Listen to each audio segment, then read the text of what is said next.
Let's talk about one of the most frustrating parts of the U.S. immigration process, the waiting. The completely unpredictable waiting. It feels like a total black box, right?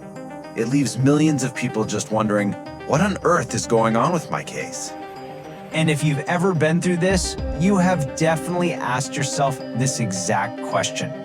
You're scrolling online, you see someone who applied way after you celebrating their approval, and it just makes no sense. How is that even possible? So how do we make sense of all this chaos? Well, it's not just one thing. The answer is actually a complex mix of 3 different layers. We're going to break down each one so you can really understand the forces shaping your unique timeline. All right, first up, let's talk about layer 1, system-level variables. These are the big picture factors that are completely out of your hands, but they have a huge, huge impact on everyone in the system. Now check this out. It might seem basic, but where you are in the world matters a lot. Some consulates are just buried in cases, while others aren't. We know from expert analysis that if you're waiting for an interview in a high-demand country, your wait is going to be way longer than for someone in a country with a lighter caseload. It's really that simple. It's just supply and demand. And it's not just about the workload. The rules of the game can literally change while you're playing. When internal policies shift, say they start requiring more interviews or issuing more document requests, the whole system slows down. Just one policy memo could suddenly freeze thousands of cases overnight for revetting. That adds to every officer's pile, which means everyone's case takes longer. Okay, so that's the big picture stuff. Now let's get personal and dive into layer 2, your application's DNA. This is all about the specific, unique details of your individual case. You have to understand, not all cases are created equal. Little things you might not even think about can trigger extra background checks and slow everything down. Maybe you have a prior petition from years ago, or you're from a country that gets a little more scrutiny, or you just have a really common name.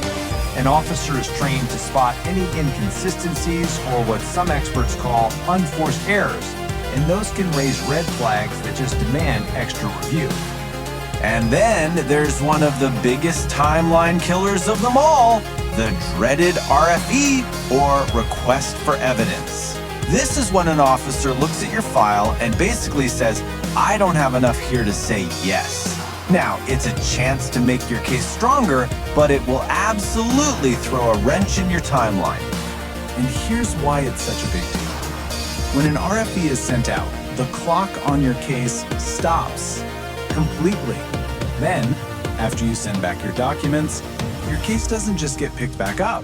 Oh no, it often goes to the back of that officer's pile, behind every other case that came in while you were gathering your evidence.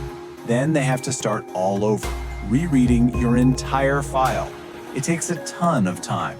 And all of this brings us to the final and honestly the most unpredictable layer of them all, the human element.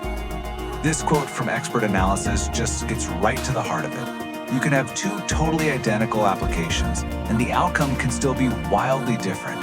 Why? Because you're not dealing with a machine, you're dealing with a person. This really is the ultimate variable.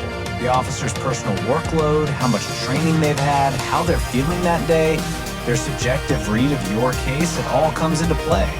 One officer's personal judgment, their discretion, could lead them to approve a case that another officer might put on a shelf for months. Okay, so the system is complex, it's unpredictable, and that can feel pretty disheartening, I know. But understanding why this is all happening actually gives you some power back. So let's shift gears and talk about what you can actually do to handle the wait. First things first, let's bust a major myth that causes so much anxiety. You've been checking your status every day. Then you see it, actively being reviewed. Your heart leaps. You think, finally, someone is looking at my case right this second. But that's probably not what's happening. The reality is that status is very often just an automated system update. It means your file was moved from a big general pile onto a specific officer's to-do list. It does not mean they are sitting at their desk with your file open at that moment. Just knowing that can save you a ton of stress. And that leads us to maybe the single most important takeaway here. Focus your energy where it actually counts. You can control the quality of your application. You can make sure it's complete, strong, and honest. You can prepare for your interview. But you absolutely cannot control which officer gets your case. You can't control system-wide backlogs. And most importantly, you cannot control someone else's timeline. So let's wrap this all up with a practical toolkit, a survival guide for the wait. Number 1, those processing time estimates on the government website, ignore them. Seriously, they are notoriously unreliable. For your own sanity, limit checking your case status to maybe once a week. Join online groups for support, but please resist the urge to compare your timeline to everyone else's. And remember, filing online doesn't mean a human will review it any faster. The best advice? Go live your life. Worrying will not change the outcome. And finally, learn to recognize when your case really has gone way beyond the norm, because that's when it's time to make an official inquiry. The system is a black box for sure, but its behavior isn't totally random. It's a product of these massive systemic pressures, the unique DNA of your application, and that unpredictable human element. So at the end of the day, you have to control what's in your hands, the quality of your filing, and build up the resilience to handle what isn't. So the real question is, knowing all this now, where are you going to focus your energy?